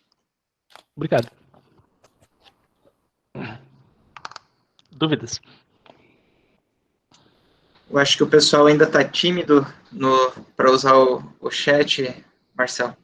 Sim, não, fique à vontade de conduzir Glaucio, acho que o pessoal está absorvendo ainda a tremenda palestra do Thales, e muito didática, muito interessante. Mas eu sei que você é um perguntador por ofício, então pode iniciar para ver se o pessoal se solta. Depois eu vou fazer umas perguntinhas de outro tipo para o Thales, se o Thales está preparado aí para responder. Tá bom. João Musi está perguntando alguma coisa aqui. Eu leio a pergunta em voz alta? Como isso funciona? Não, o Glaucio pode ler, ou sei lá, Glaucio. Eu posso tentar intermediar aqui. Então, João Musi pergunta, primeiro ele te parabeniza pela excelente apresentação. Queria perguntar a respeito do docking nas interações antígeno-anticorpo. O pouco que eu estudei a respeito, parece que esses modelos apresentam algumas dificuldades a mais em comparação a ligantes proteína. Você indicaria algum algoritmo para análise desse tipo de interação antígeno-anticorpo? Novamente, eu não estou sendo patrocinado pelo grupo, eles não estão pagando, mas quando você trabalha com anticorpos, e eles têm uma proporção constante, que se você mantiver constante, você vai ter menos graus de liberdade de movimentação. Mantenha isso em mente. Hoje em dia as pessoas têm mantido essa posição constante fixa em simulações, eles usam só a porção flexível, variable portion, eu não sei como falar isso em português, e a interface de interação. O programa da Schrödinger, o BioIlluminate, e o programa da MOE, do CanComp, eles são maravilhosos para isso, por conta deles saberem quais partes manter fixa e quais partes se manter flexível. Isso economiza um puta tempo, um tempo computacional gigante e tempo computacional nesse sentido de refletir em recursos. Eu sugeriria você sempre pensar, se você vai trabalhar com anticorpo, antígeno, ir para um desses dois programas e pedir uma licença de avaliação. Manda o seu projeto, manda um resuminho para eles, fala, olha, estou trabalhando com isso, não sei se o programa vai ser o melhor para mim, mas se for, manda uma licença de avaliação. E testa. Redocking em simulação. Respondi a sua pergunta, talvez? Obrigado, Thales. Obrigado. Vamos ver se ele dá um feedback, mas senão eu passo para a pergunta de Pedro Augusto Lemos Santana. Então, parabéns, Thales. Existe alguma diferença essencial entre docking exemplificado por você e docking covalente em relação às funções de score? Sim. As funções de score do docking covalente, isso depende do programa. Elas funcionam muito mais como uma função de energia livre, porque uma parte da função de score é sempre você vê a avaliação da mudança conformacional do ligante, e você penalizar um ligante muito flexível dentro de um pocket. Quando você tem um ligante covalente, você está forçando uma ligação. Essa flexibilidade ela já não existe, porque você artificialmente conectou. Então, as funções de score nessa região elas são muito mais especializadas, elas pesam muito mais as interações hidrofílicas, hydrogen bonds, as interações hidrofóbicas, do que a flexibilidade do ligante per se. Se eu não me engano, de novo, a Schrödinger tem um algoritmo muito bom para isso, o Autodoc não sei se faz. Eles têm poucos softwares livres para ligação covalente. Então, isso é uma coisa que você vai ter que dar uma pesquisada com calma. Se você pegou meu e-mail, me manda um e-mail, depois eu posso te passar alguns links referentes a isso, específicos. Pedro. Ótimo. Enquanto o pessoal continua colocando as perguntas no chat, eu teria uma curiosidade, na verdade. Thales, quando a gente não tem estrutura da proteína humana, nós estamos trabalhando com alvo, né, humano, proteína humana, não tem estrutura, mas tem aí a estrutura resolvida em rato ou bovina, alguma coisa nesse sentido. Qual a confiabilidade que nós temos para fazer um docking? É baseado na identidade que elas têm, ou o que nós temos que considerar nesse sistema? Bom, eu sugeriria que você não fizesse o docking na proteína template, tipo, não faça o docking de rato ou de bovino, use ela como template para fazer um modelo por homologia. E aí compare o modelo por homologia com sua proteína inicial. Referente à questão da similaridade, sim, isso conta muito.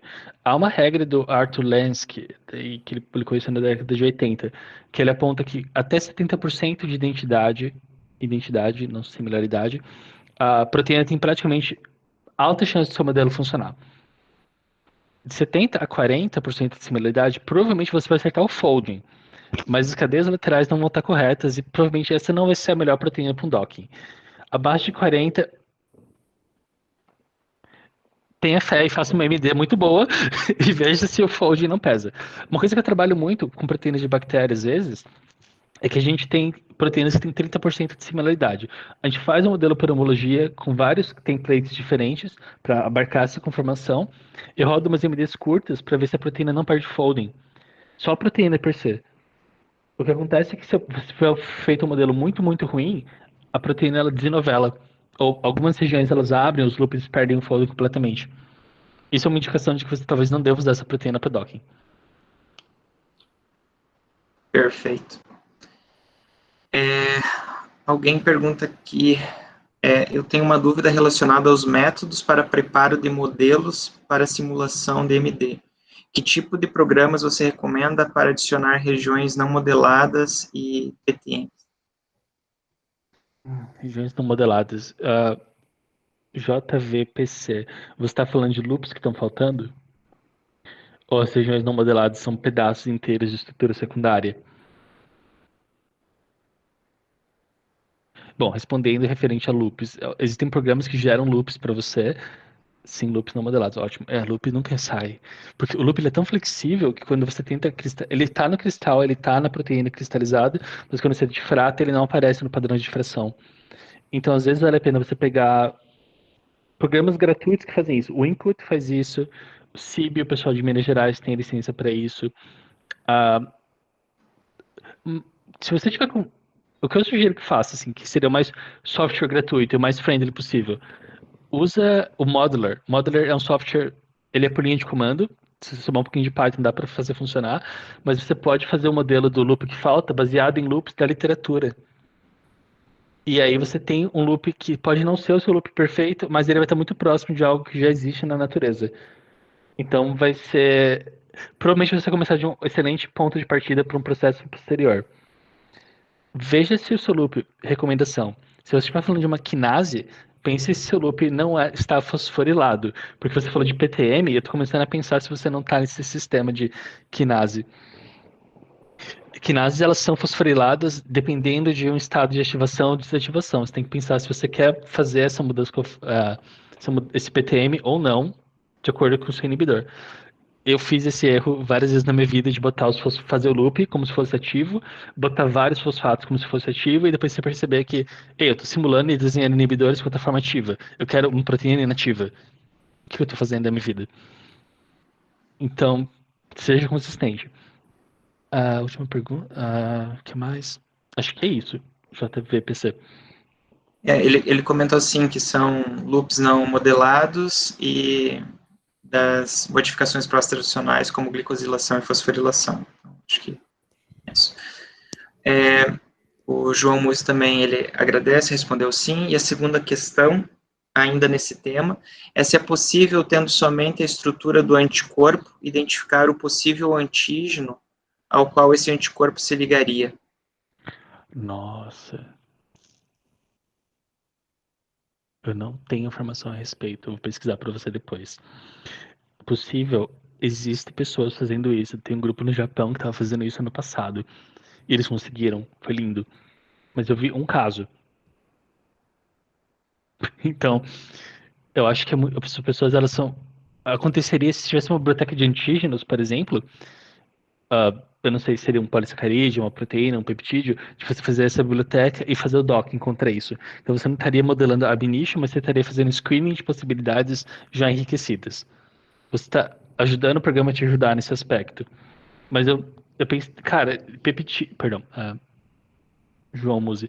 João, eu acho que a questão, quanto maior o seu ligante for, quanto maior grau de liberdade ele tiver, mais você tem que investir no docking para que o docking tenha possibilidade de explorar todo esse espaço conformacional. Isso vai ficar bem caro, do ponto de vista de tempo. Então você tem que fazer esse balanço, se você tem um tempo computacional para trabalhar com tanta possibilidade de conformação, ou se você não tem, se você tem que investir mais tempo em fazer reduzir o seu espaço de busca. Eu tenho noção de que eu não respondi a sua pergunta, eu só te expus o problema, me desculpa. Vamos ver o que ele comenta. Respondeu sim, agradece. Ainda ele pergunta se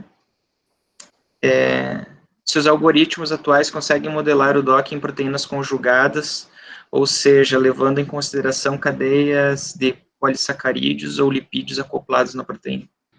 Conseguem. A maioria dos campos de força atuais, eles têm essa questão de lipídio, de proteína.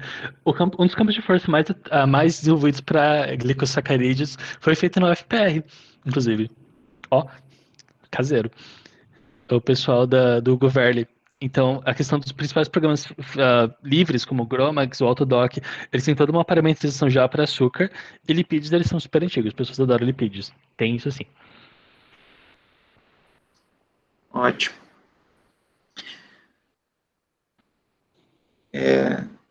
Muito legal, não sabia disso, muito obrigado. Agradeço mesmo a palestra e as informações.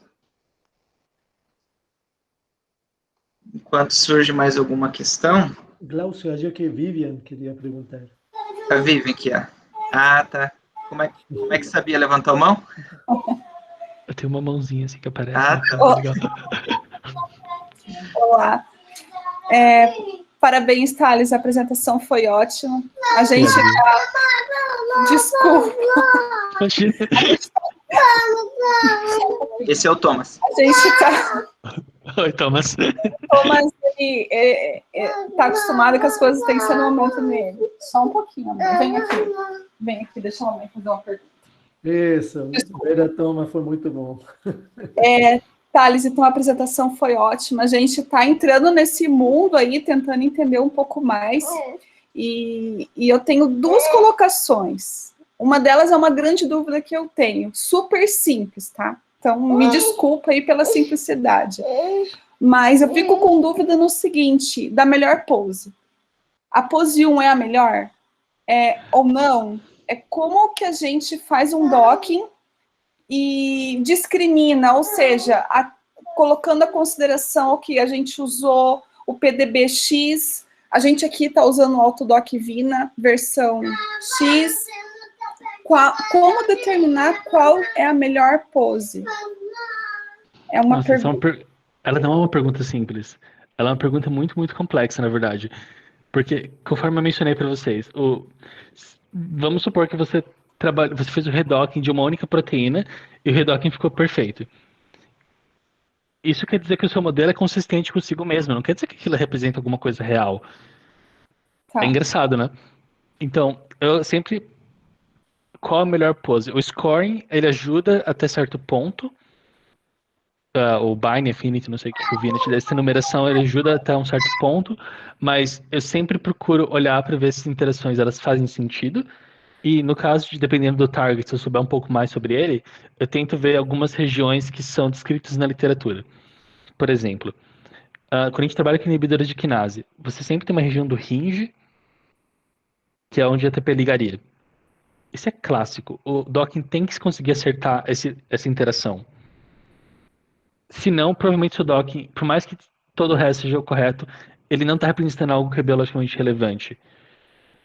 Se o seu docking não acerta a interação com alguns resíduos importantes com alguns resíduos importantes descritos em mutações, por exemplo. E nesse aspecto é sempre interessante você docar outros ligandes conhecidos da literatura. Se houver possibilidade, a gente sabe que nem sempre isso existe, né? Às vezes está começando com um alvo novo, uma proteína nova e ninguém sabe nada. Mas se você tiver substratos, inibidores já conhecidos... Vivi, acho que você está mutada, perdão. Não, tô escutando, sim. Tá, a gente tem... Desculpa, acho que eu vou ter que escrever.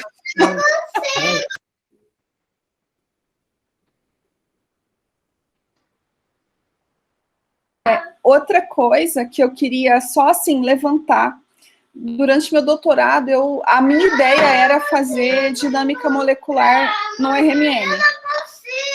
Sim.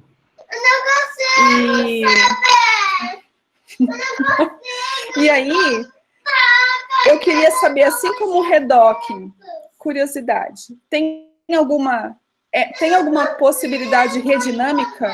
É válido, não é? É feito, não é? As pessoas têm discutido isso chama RAND, que é... Eu não faço ideia de como vou traduzir isso em português. Réplica, troca da AMD, Replica Exchange AMD Simulation. E as pessoas têm discutido isso, de que o resultado da dinâmica ele tem que conseguir fazer as trajetórias dos dois lados. O que eu recomendo nesse aspecto seria réplicas e tempo computacional. Estenda o tempo computacional, veja se se as suas dinâmicas elas convergem para uma conformação, e se elas não convergem, se as novas estruturas conformacionais da proteína que estão surgindo, se elas fazem sentido contra o NMR, por exemplo. Isso acontece muito com antibiótico, quando a gente tenta fazer desenho de antibiótico. Você roda MD, a proteína às vezes muda a conformação, e você pensa, não há nada descrito dessa conformação para essa minha proteína. Mas há proteínas homólogas que têm essa conformação. Então a sua dinâmica não está tão estranha. É voltar para aquela parte da consistência biológica. Certo. Obrigada, Thales. Parabéns de novo. Vivian, me manda um e-mail depois referente a range, se eu não te mandar um artigo a respeito. Por gentileza. Obrigada.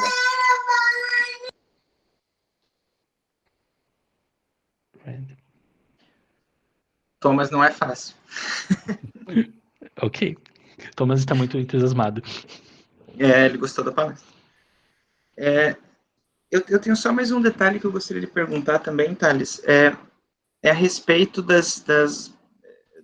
dificuldade de se fazer esse tipo de análise com proteína de membrana comparada à proteína citosólica. E agora, com esse boom que teve nos últimos anos aí de crioeletromicroscopia, comparado com os dados de cristalografia, se esses dois... se é mesmo esse mundo de proteína de membrana, ele é muito mais complexo mesmo, ou não, se a crioeletromicroscopia resolveu um pouco do problema, como que está isso?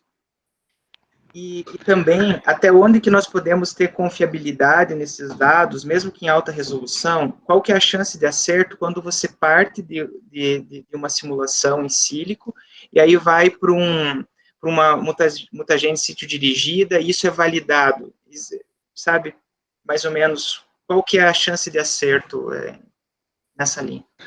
Nossa, eu não tenho número para isso. Eu confesso que eu não tenho número para isso.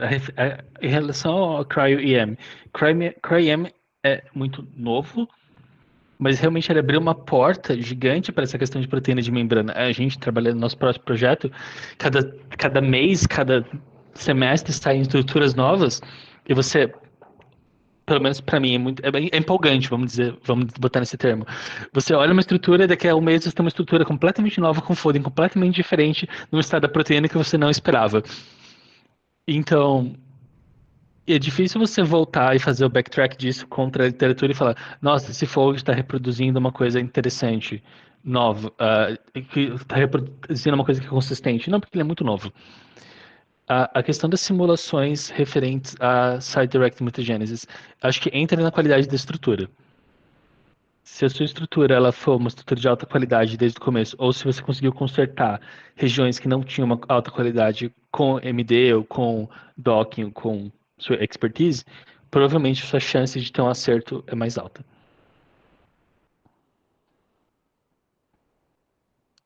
Mas desconfie de todos os modelos. Todos. Sim. Nada é real. Entendi. Obrigado. JVPC, ele pergunta, teria como você disponibilizar seu contato? A Vivian te agradece. A Vivian fala, desculpa o ruído. Abraço para o Thomas. Obrigado.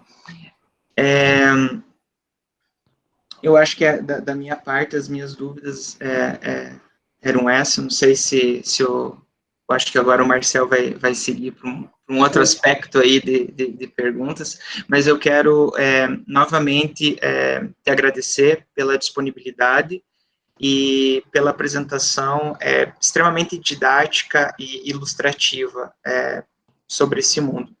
Muito obrigado mesmo. Obrigado, Glaucio, por ser moderador e ter conduzido muito bem a apresentação do Thales, fantástica. Thales, é difícil pegar essa parte, porque os alunos estão gostando de que eu faça algumas perguntas de trajetória, e eles também já estão mal acostumados também, porque a gente avança mais ou menos 2 horas de seminário, a gente teve esse probleminha já superado, e o pessoal depois vai no YouTube, e depois eu vou te dar o canal para você ver também tua apresentação e a apresentação dos outros colegas que já apresentaram. Sim. Fica muito legal. Mas ser criativo também nas perguntas de trajetória é um pouco difícil, mas eu queria... eu fiquei pensando um pouco, e eu vou te perguntar algo que me pareceu muito curioso. Tá? E eu vou provocar um pouco, eu tenho umas 2 ou 3 perguntas. Gostei da foto que você enviou e do título. Tá? Mas o que aconteceu? A foto que você mandou e do título o título do seminário, me faz pensar, e eu quero que você dê um conselho aos alunos que estão aqui presentes. Me deu para pensar um pouco na multidisciplinaridade de teu tema. Então, eu vejo o Thales pensando o tempo todo, tua apresentação demonstrou esse conceito um pouco, conhecimento conceitual que eu vi que saía, fluía de você. Então, eu queria te perguntar, que comentário você daria, ou conselho, àquele aluno que sabe que não é apenas biologia, e que tem que saber biologia, farmacologia, bioquímica, você transitou com matemática e até física um pouco na tua apresentação, ou biofísica, poderíamos chamar isso, tá? E para uma resposta, talvez, de uma pergunta biológica. Então, como é que você vai aprofundando, ou qual foi o desafio que você se planteou no momento? Porque acho que você é biólogo, mas, por outro lado, tem elementos de química, de bioquímica, de farmácia. Então, esse conceito de multidisciplinaridade, como você lo aborda e que conselho daria aos alunos que estão aqui presentes? E a nós mesmos, pesquisadores também, às vezes somos muito limitados no nosso conhecimento e talvez queremos saber um pouco dicas de como você enfrenta essa multidisciplinaridade. É um problema, não. Problema não é a palavra certa. Eu acho que tem vários níveis diferentes. Eu venho de uma formação interdisciplinar. A graduação da UFBC, ela, nos primeiros 3 anos, eu não quero usar a palavra força, mas ela força que você faça 1 ano de matemática, 1 ano de física, 1 ano de química, 1 ano de computação. Então você tem... E não importa o que você vai fazer depois. Se você vai ser biólogo ou se você vai ser físico, você vai fazer as disciplinas conceituais com todo mundo junto. Então, as disciplinas são muito voltadas a projetos. Então, você sempre tem, desde o 1º e 2º ano, você tinha projetos com outros alunos, que eram, pelo menos que eu lembro muito bem, que eram eu, biólogo, trabalhando com um físico. E o professor, ele não havia o interesse de que, ele tem limitações de entender minha área. Explica a área. Você está aqui para isso. Comecem a trabalhar juntos. Então, isso meio que empurrou. Mas isso foi, hoje em dia eu agradeço, mas na época não foi tão divertido, por assim dizer. Agora, se você é um aluno, um pesquisador mais tarde, eu acho que escute as pessoas. Pelo menos a maior parte do que eu aprendi com física foi fazendo perguntas para as pessoas. Não tenha medo de perguntar e procure pessoas que são abertas à discussão e pessoas que também estão abertas a ter essa interdisciplinaridade. Da mesma maneira que eu, biólogo, precisava ter alguém interdisciplinar de física para me explicar a parte física, o físico que estava interessado em trabalhar com o tema biofísico provavelmente precisava de um biólogo para falar, olha, isso aqui é importante você ter levar em consideração. O próprio título da conversa, da palestra, vai um pouco nesse aspecto. Não ter medo de fazer esse tipo de pergunta, de abrir discussões. Isso me ajudou muito. E eu dei sorte, acho, encontrei pessoas com muita boa vontade ao longo da trajetória. Principalmente a parte de química, que era o meu pior elemento, a pior parte que eu entendi, a parte de farmacologia, que eu sou péssimo hoje em dia ainda. De ter pessoas que realmente sentaram e falaram: olha, se você vai fazer um fármaco, você considerou isso aqui? Ou esse aspecto? Você ter a humildade e falar: não considerei porque eu não sabia que isso existia. Vou considerar, obrigado. Legal, legal. Muito legal a tua visão. Realmente isso para estimular aos alunos que podem transitar de uma disciplina para outra e talvez o que pesa é a pergunta, né? Eu acho muito bom essa formação de graduação. Em que universidade que você fez? A Universidade Federal do ABC. Essa eu faço Ah, propaganda, gente, anotem. mas não é a Unifesp do ABC, é a Federal do ABC, Federal do ABC. que foi criada nos 2000. Correto. Ah, tá. Por um governo que a gente, não vou politizar, mas foi muito interessante essa criação de universidades federais e essa abertura do ABC com a Unifesp, com a Universidade Federal do ABC, que engrandeceu um pouco. Eu fiz pós-graduação em São Paulo, na Unifesp, em São Paulo. Tá? Então, eu sei que isso revitalizou um pouco o ABC. E Sim. eu queria te perguntar, assim, bem interessante, porque esse é um desafio, realmente você colocou muitos elementos conceituais, bem interessante, mas também, olhando essa foto, eu te queria perguntar tua vida, porque teu sobrenome é alemão, que eu saiba, né? E eu passei um tempo na Alemanha, pouco, mas eu queria te perguntar, como é que você consegue conciliar? Você também, essa capacidade de te adaptar entre várias disciplinas, essa interdisciplinaridade, ajuda a um brasileiro a entender que aspectos da sociedade alemã que são diferentes. Ou seja, como você consegue conciliar essa rectitude, esse exagero do tempo de cumprir com etapas, que pelo menos eu vivenciei na Alemanha, essa maneira de atravessar a rua pelo lado certo e não no meio da rua, como faria qualquer brasileiro. Como é que você vê essa coisa cultural brasileira e alemã, e como tem te ajudado, talvez, tua disciplina de aprender diferentes para te adaptar à sociedade? E não sei se foi um desafio ou não, mas eu queria que você me comente como você vê essas diferenças um pouco. Eu acho que é importante. Bom, isso é uma informação um pouco pessoal, mas é importante ressaltar que durante o mestrado e o doutorado eu fiz num grupo o professor Carsten Wenger, que já era alemão.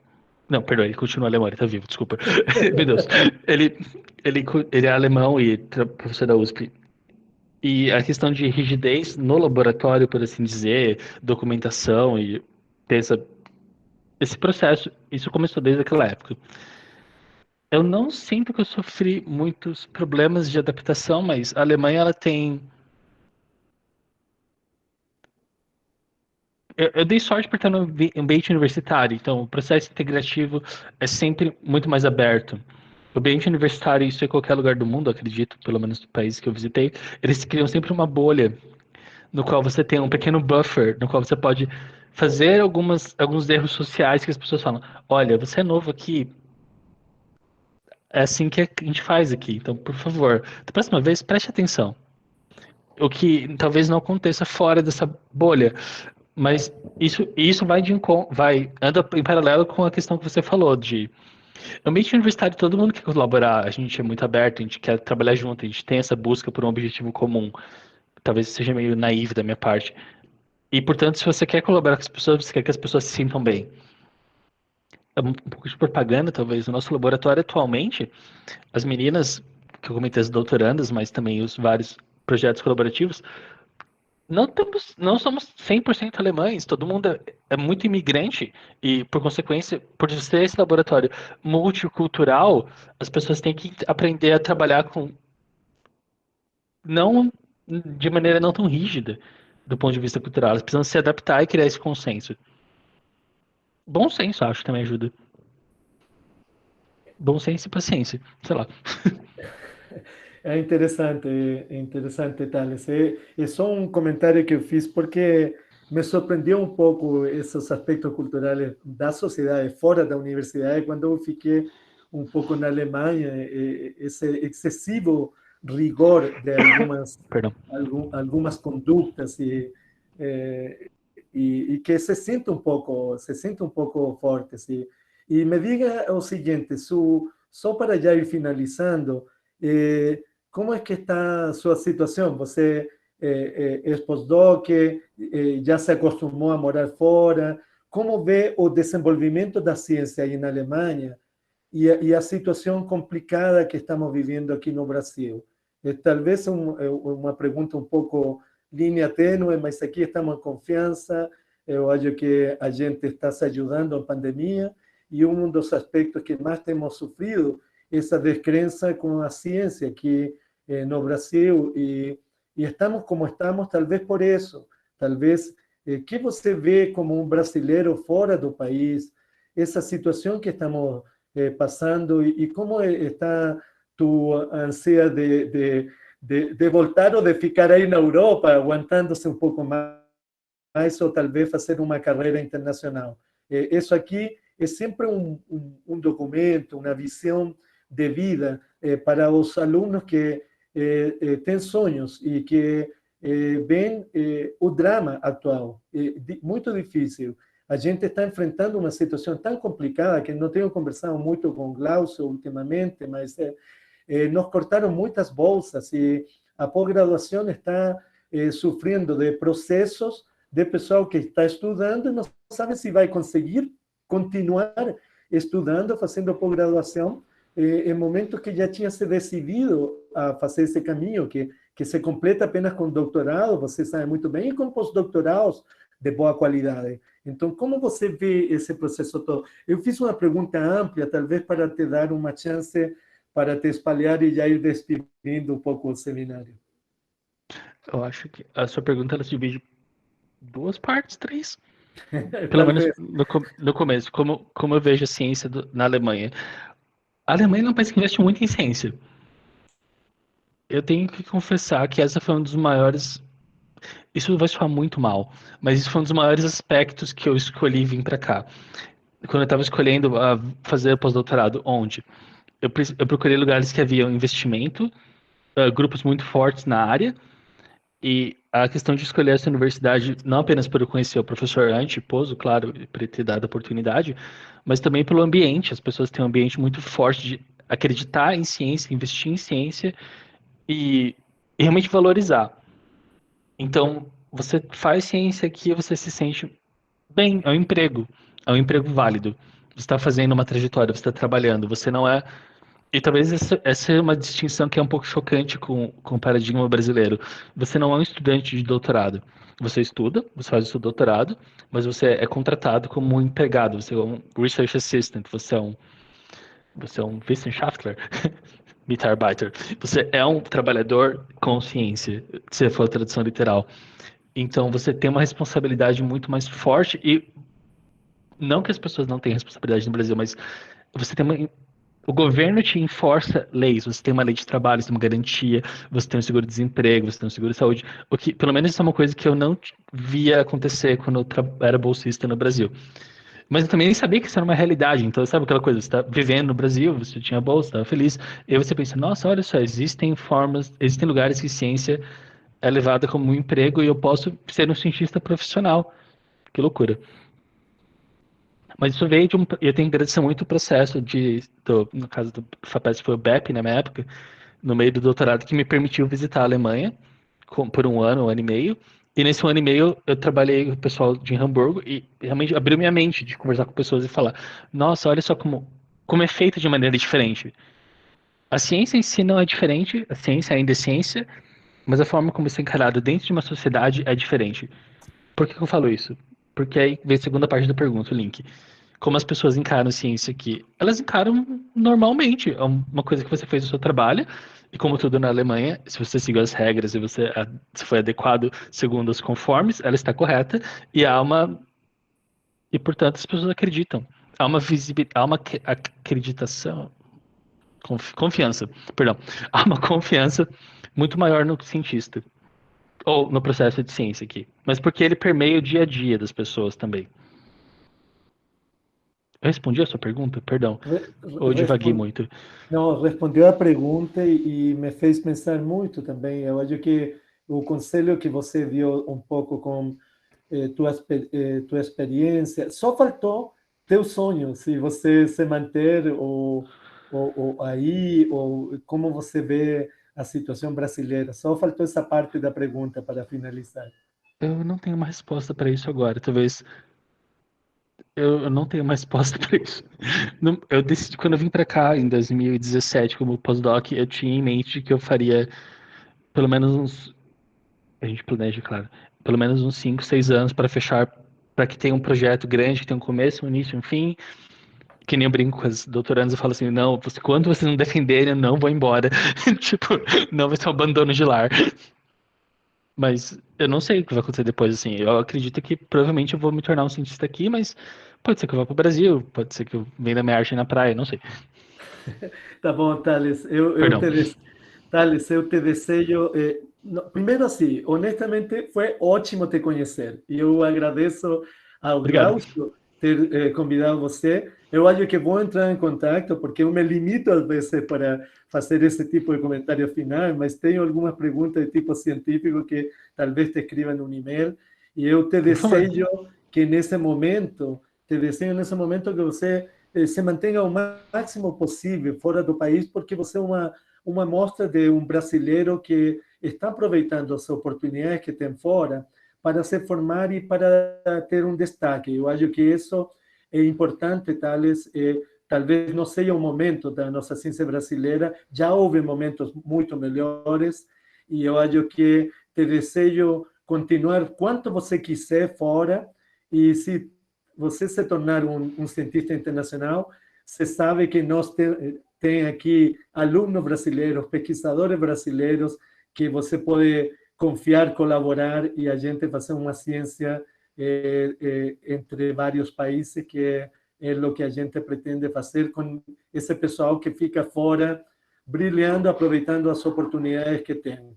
E eu queria agradecer a Glaucio e dar a palavra para Glaucio para acabar, e dizer ao professor Glaucio que a gente sente saudade de sua participação no seminário. Quando puder, apareça, que é uma figura carimbada aqui da nossa universidade, de muita participação, de muita dinâmica, e também um colega e amigo. E isso é importante também, contar com os amigos, professores, que não é tão fácil fazer e que a gente sabe valorizar. Então, Glaucio, obrigado também, e deixa você acabar nossa sessão. Eu que agradeço, Marcel, por sempre nos incluir nessas aventuras científicas aí, seminários e etc. E como grande amigo e pesquisador, ele sempre lembra com muito carinho da gente, então eu percebo também o carinho que ele tem com todos os estudantes que estão participando aqui, a tentativa de inclusão multidisciplinar, vários programas de pós-graduação envolvidos, todos os aspectos de internacionalização que estão embutidos nesses seminários. Então, isso tudo tem que ser valorizado.